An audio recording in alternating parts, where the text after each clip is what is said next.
చేతి వేలిని సముద్రములో ముంచి బయటకి తీస్తే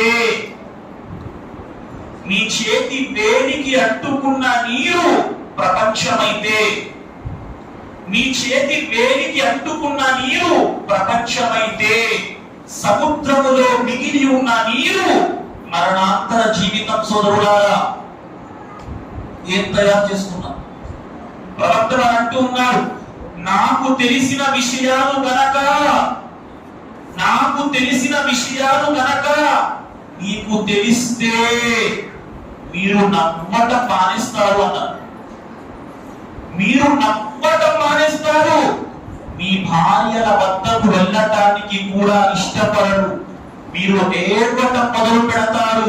ఏ కొండ కోణంలోనికో వెళ్ళిపోతారు. ఏం తయారు చేసుకుంటారు? ఒక్కసారి ఆలోచించు. ఈ